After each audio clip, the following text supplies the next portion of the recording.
Hey everyone, this is John from EastCoastArmory.com, and I'm here today with a model showcase video for this 1/72nd scale M60A1 main battle tank.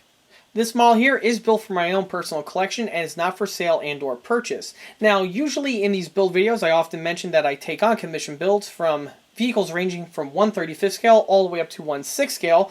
This particular model, however, is not a scale that I actively work in, nor is it a scale that I offer in commission builds, being 1/72nd. However, if anyone is interested in contacting me for commission build work, I can be reached via the email address listed below, which is info@eastcoastarmory.com. Now, this model is built predominantly out of the box, however, it does feature a few custom add-ons that I added to the build during its construction. We'll be going over these additions as well as reviewing the base starter kit in this video. Before we go any further with the video, let's go ahead and take a quick walk around the model. And this vehicle here is the ubiquitous M60A1 main battle tank. The M60 tank series was developed after the M48 series in the late 1950s and entered service with the US military in the early 1960s. The vehicle had a very long and successful production and service life, and the vehicle served with the US military up until the early and mid-1990s, and is still in service today with many countries around the world. The M60 tank series is considered to be one of the most successful post-World War II tank designs for the same reasons that I just mentioned.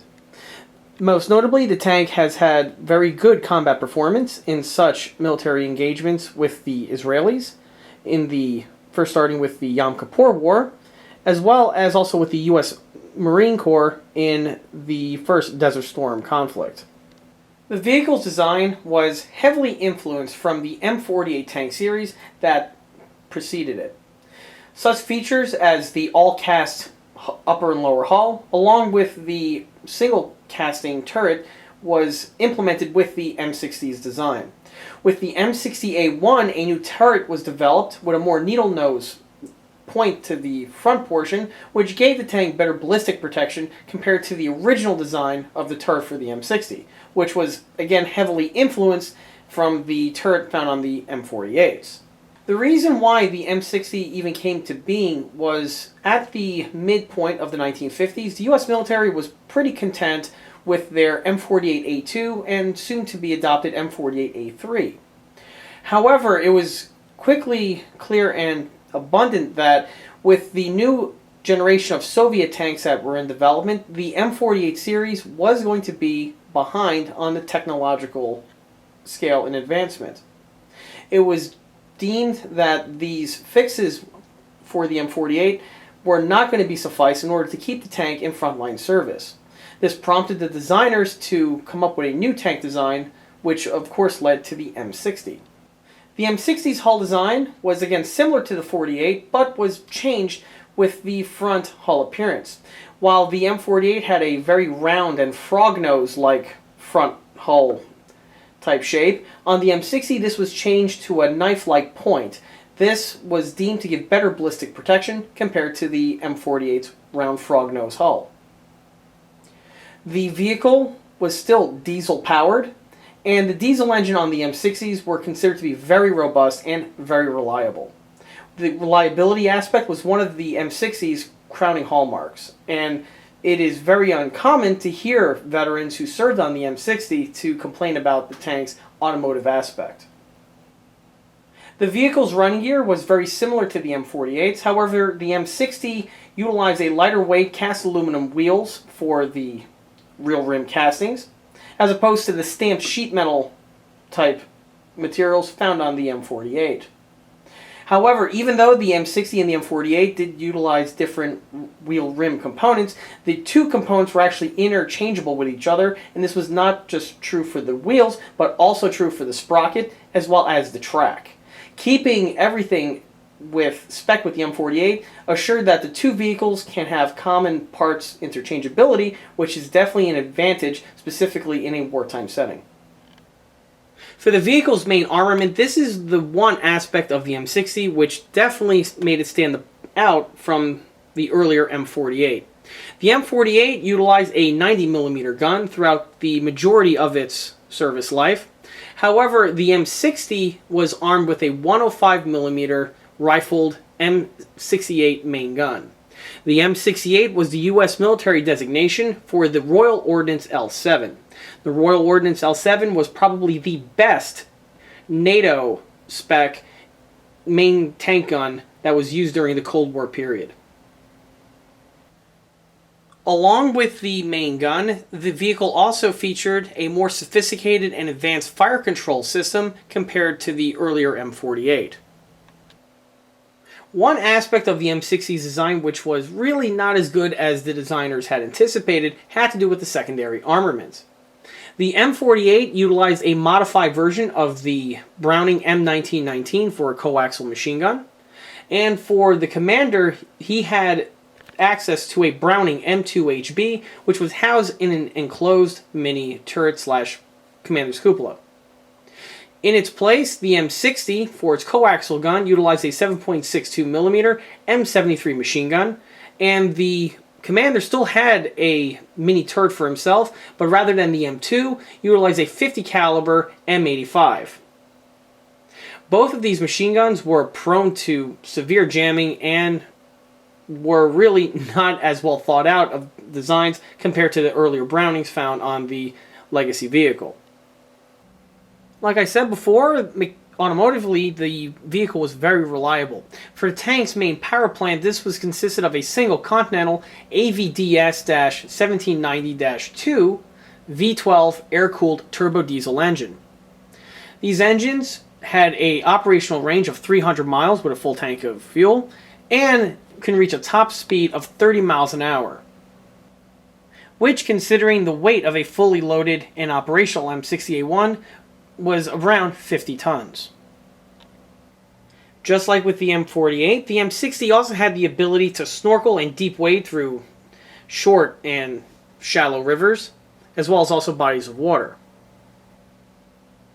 Most notably, the U.S. Marine Corps had an attachment which would mount onto the rear grille section of the vehicle, which would allow the exhaust smoke to be exhibited up and over the vehicle's hull. The purpose for this had to do when the vehicle would wade through a short body of water, namely when the vehicle would disembark off of a landing craft onto a beach. Arguably, the M60 design was the final evolution of the M26 Pershing, and it was only until the M1 Abrams was developed was when the M60 was finally placed into secondary service, finally towards the end in the mid-1990s, eventually being fully replaced. By this time, the M60 was in service with U.S. National Guard and reservist units around this time period. And here's the model at the start of the build. For the base starter kit, I'll be utilizing this 1/72nd scale M60A1 from Italeri.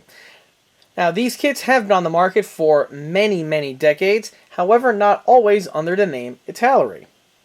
This model's tooling actually dates back to the late 1970s and the early 1980s.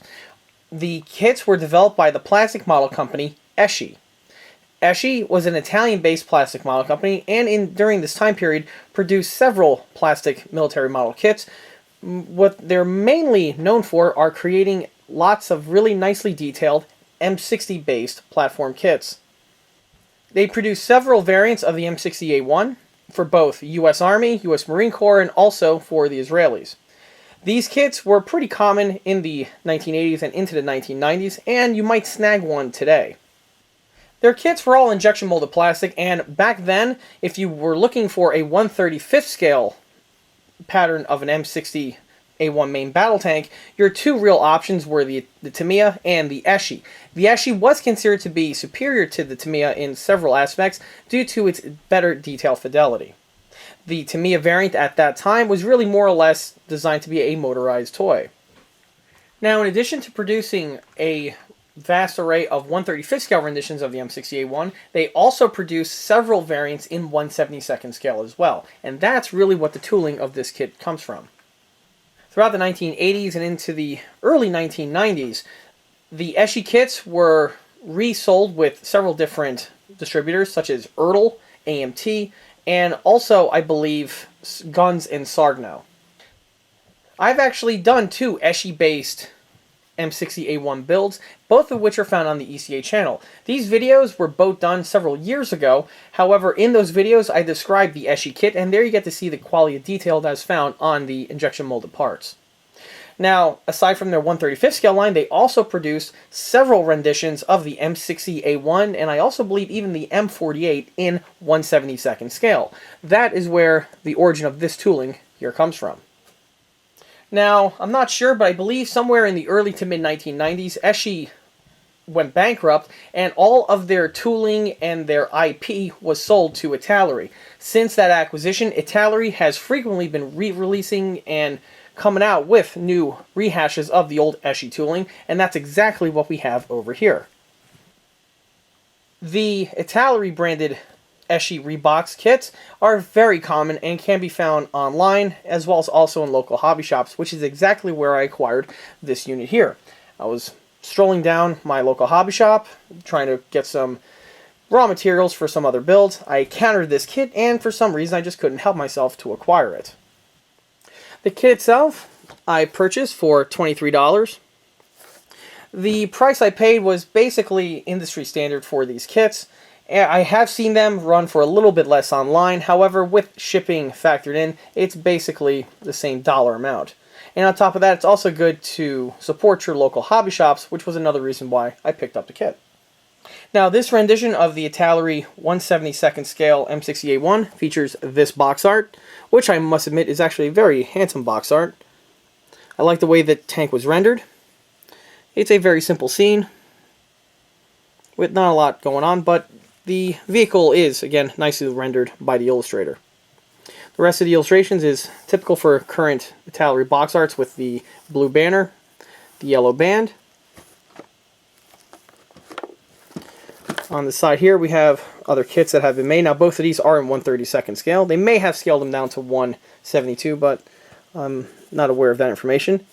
The M60 Blazer over here is another one of those ESCI kits that I was referring to, and the Vulcan M113. I've built this kit in 135 eons ago when I was actually about 10 years old. On the back here we have some color choices as well as markings. You could build it in all US OD, a master pattern, and also for another country. In this case it is the Italian rendition. Now I'm going to crack open the box on video. This model here, I literally just purchased it. So unlike some of the other builds which stay in the stash for a year or two, this one here is going to the head of the line. Because why not? With the shrink wrap off, I could go ahead and pop out the contents. Oh, there's a little piece of safety tape. There we go. Dumping out the contents. Reveal as follows. Starting with the plastic kit itself, it's all nicely sealed in this bag. And this is the typical olive green or olive drab type plastic that are found on the old ESCI kits. And Italeri has changed the plastic on a few of the releases from this color to even a dark tan to even a dark olive drab. One thing about the ESCI kits, as you can clearly see, they have their individual link and length tracks, which we all know I am not a fan of. However, on this build, I am actually going to bite the bullet and see if I could actually get these things together and make them, hopefully, a somewhat decent representation. More information on that is obviously to come. And here are the parts removed from the bag, starting with the lower hull. What's interesting is the way ESCI was able to get the elaborate contours of the M60A1 lower hull as one integral casting. Generally, on 1/35 scale tooling, this is a separate piece that needs to be glued on, and there's always a seam to contend with. Not the case here on the old ESCI. Here we have the turret. The detailing that is integral isn't very bad. It's actually pretty good. Now, you've got to consider that this tooling here is approximately 35 years old. And tooling back then was a lot more primitive compared to the type of tooling that we expect to see on kits today. Having said that, for a basic bare bones build like I am going to be doing here, this should be more than adequate and suffice.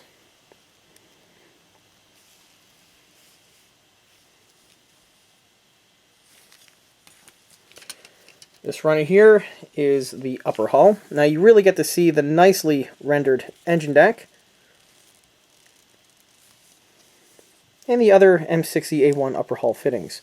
You can see that the heater exhaust pipe is integrally molded to the fender. Moving from the kit takes us to the decal sheet.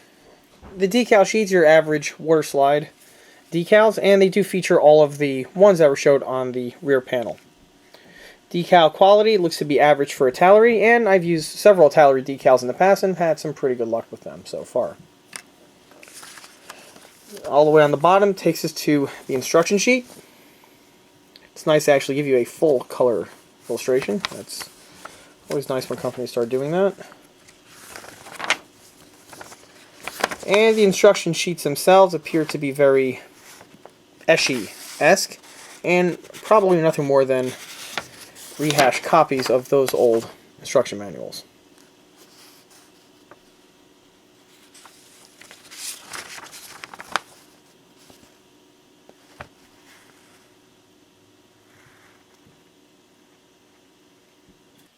Starting with the model suspension, of course, brings us to the giant 600-pound gorilla in the room, which are the tracks. Of course, being an ESCI model, this kit does feature individual link and length track.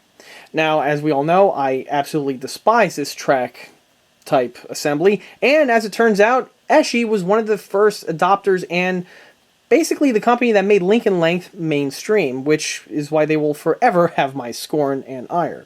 However, on this model over here, the stock link and length track has been utilized, and I know hell has just frozen over because I've actually assembled one. Now, the tracks went together in a very slow and a very methodical manner, and this has to be done in order to get the tracks together to avoid any sort of mistakes. Because of this track type, the margin of error is going to be very slim, and any mistakes can cause a ripple effect that will literally destroy the look and feel of the model.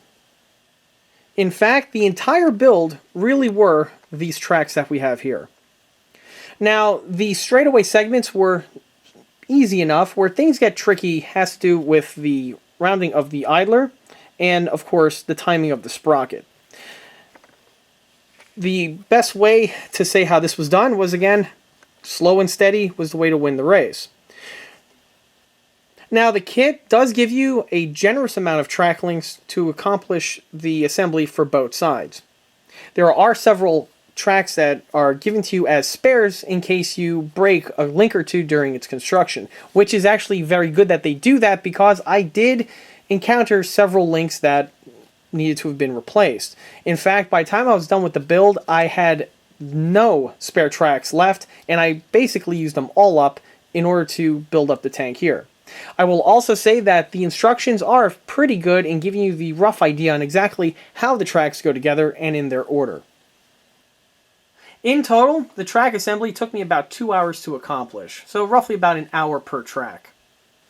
Now, I'm not going to go ahead and say that the tracks were easy to put together, nor were they relatively enjoyable. However, they were something that were doable, and is something that I could see myself doing again in something in this smaller scale.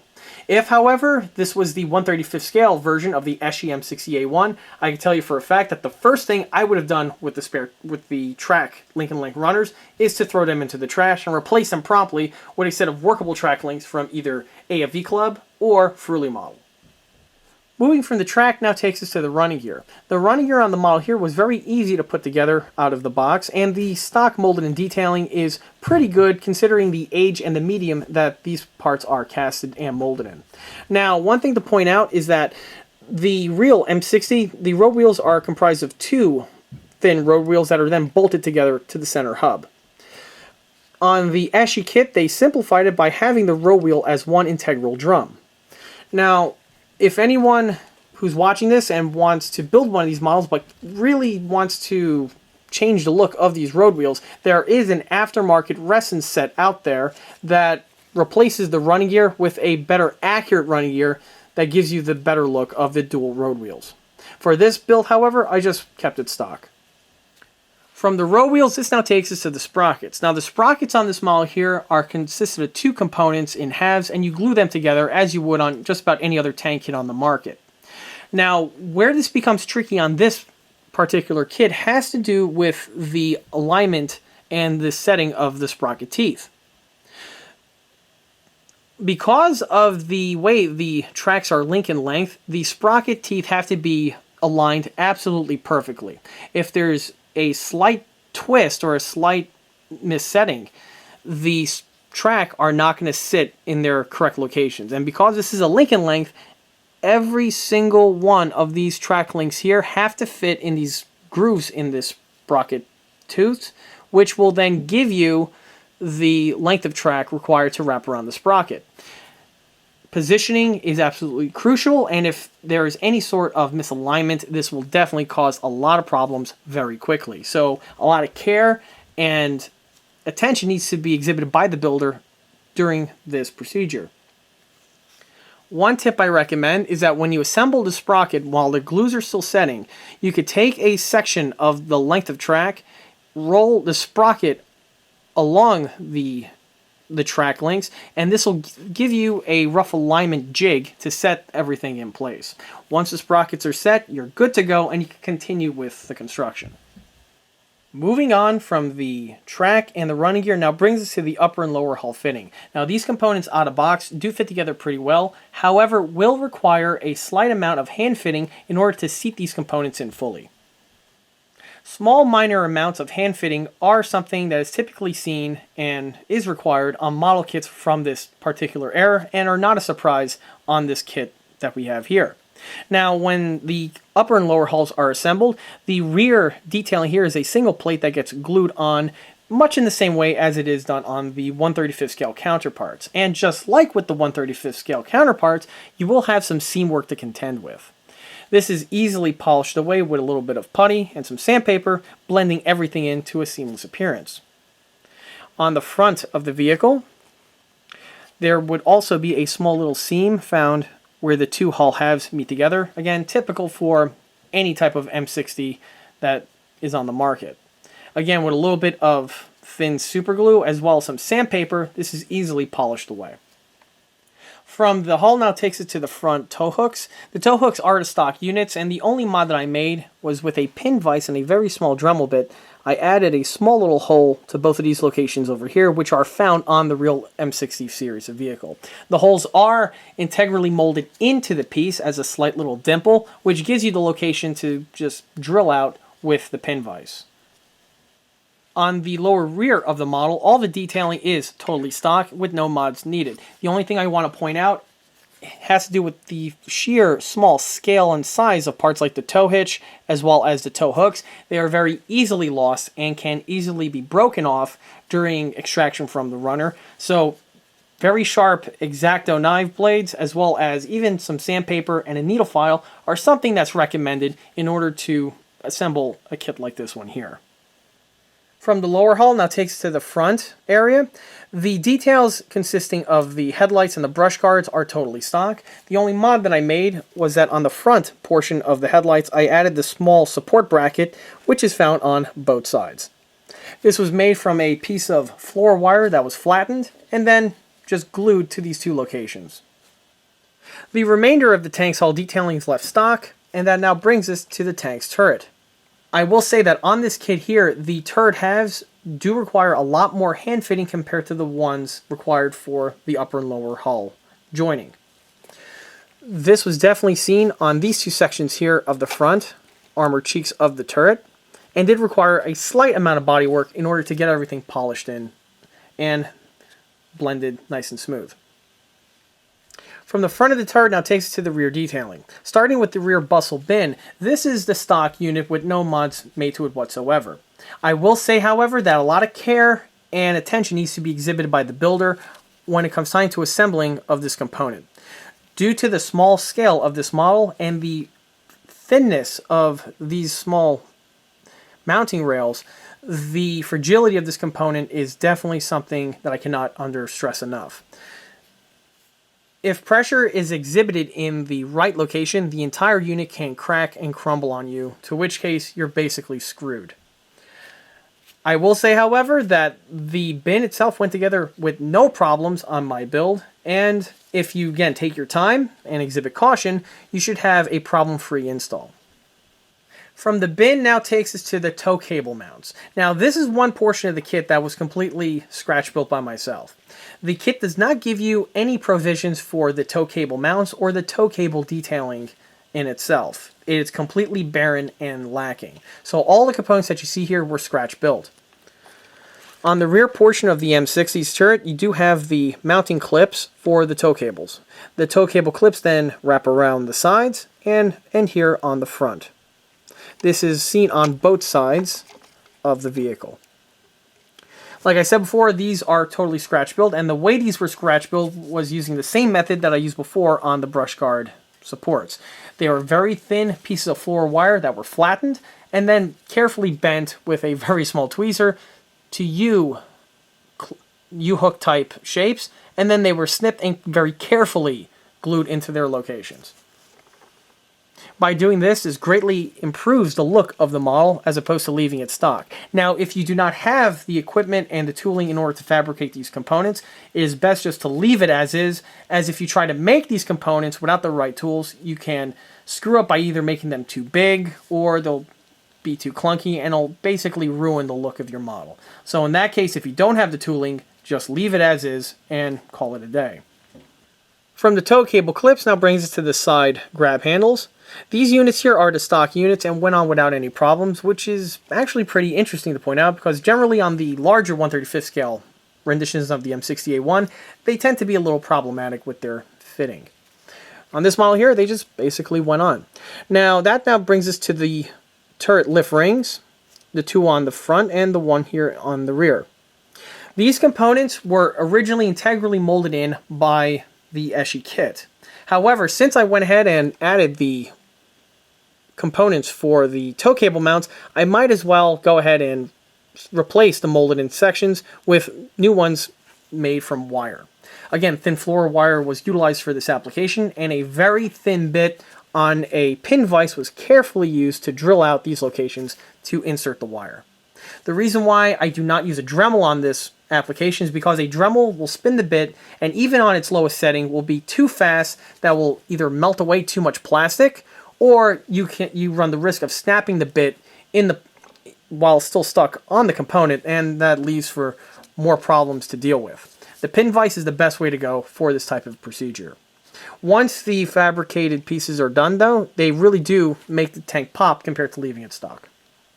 From the turret lift rings, this now brings us to the main gun mantlet. Now the mantlet on the ESCI 1/72nd scale M60A1 features the mantlet without its protective canvas tarpaulin.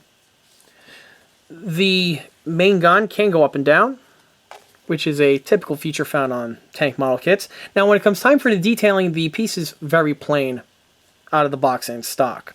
The two lift rings that we have here are fabricated by myself with the same wire method that I mentioned before, and the kit does have the provisions for mounting the xenon searchlight. The xenon searchlight was omitted on this model, but the xenon searchlight mounts are still required as they are hard mounted directly to the tank's mantlet. The searchlight mounts were modified slightly because of their overall height. They need to have been shortened in order to get them more closer to scale. Once they were modified, they were simply mounted to the mantlet, completing the procedure. Moving from the mantlet, this now brings us to the tank's turret roof, and predominantly it's left stock, with the exception of the small little guard that we have here. The M60, just like with the M48s, had this tubular guard which would retract in this location and when deployed would stick up. I'm not quite sure to the exact purpose of this guard. If anyone is a M60 guy out there, feel free to let me know in the comment section below. However, I believe this has to do with restricting in some way the mini turret's 50 caliber machine gun. Regardless of its purpose and function, the detailing was not included and present with the old ESCI model, and so this unit here was fabricated. The piece is made from two parts. We have a small little thin strip of aluminum for the base plate, and then the guard itself was just a piece of floor wire that was pressed and bent into shape. The guard, in my opinion, is a big focal point on the roof detailing of the M60, and without it, the kit is a bit naked. From the guard now brings us to the tank's cupola / mini turret. The component is left completely stock, and just like all the other M60s on the market, can fully rotate. Now, the piece is a two-piece affair, again a top and a bottom pan. They get glued together, and this went together pretty easily. The hand fitting on this was a lot simpler compared to the turret, as well as even the hull. Just a little bit of sandpaper is all you need just to blend the two halves together. Further back, this now brings us to the antenna. The antenna is not present with the kit, and the base is just integrally molded to the top detailing. Again, with a pin vise, I just drilled it out and inserted a piece of floor wire.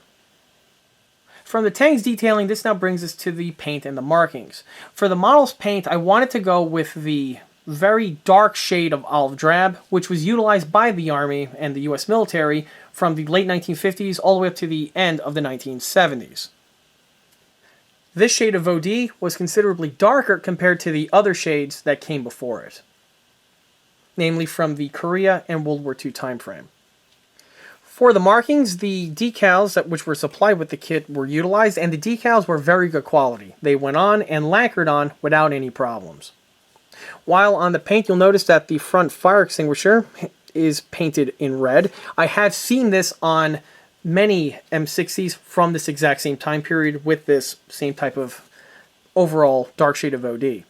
Unlike the Shermans or some of the other American tanks of similar periods which utilized a fire extinguisher box in which only the two handles would be painted with red, on this version here they went ahead and painted the entire box, I guess for higher visibility reasons.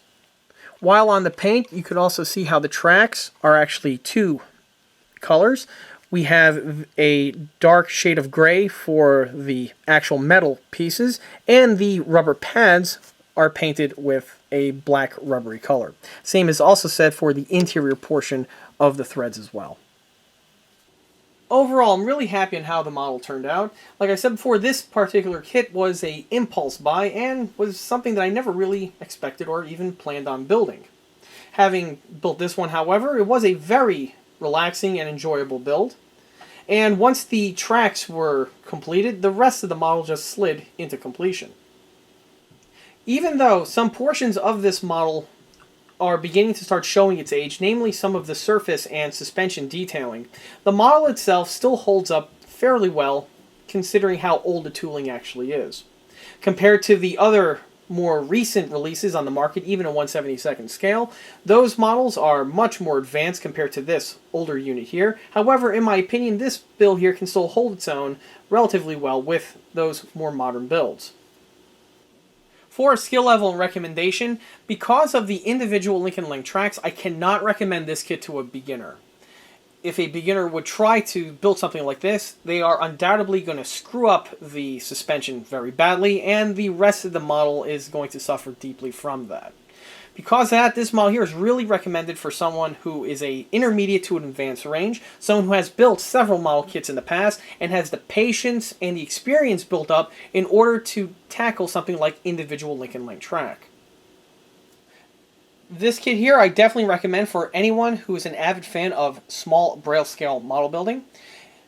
Because of the availability and the cost of these kits here, they are very prolific and very easy to come by. The box detailing, like I said before, is pretty good compared to, again, to the age of the tooling.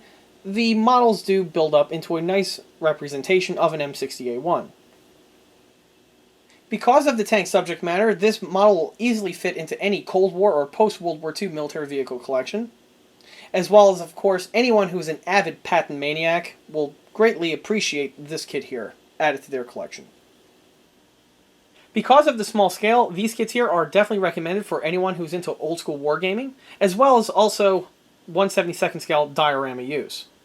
Furthermore, this kit here would also fit into a collection for anyone who's an avid fan of collecting and building old retro model kits. And with that, that wraps up this model showcase video for this 1/72nd scale M60A1 main battle tank. If you like this video, be sure to subscribe to this channel where you can get updates on new model showcase videos as well as new project update videos when they get posted. Another way to keep in the loop of new posted content is by liking us on Facebook. There I have more photographs of this particular build as well as the other smaller and larger scale builds that have been posted on the channel in the past. Furthermore, don't forget to swing by eastcoastarmory.com for more 1/6 and 1/16 scale builds and detail components. Thanks for watching.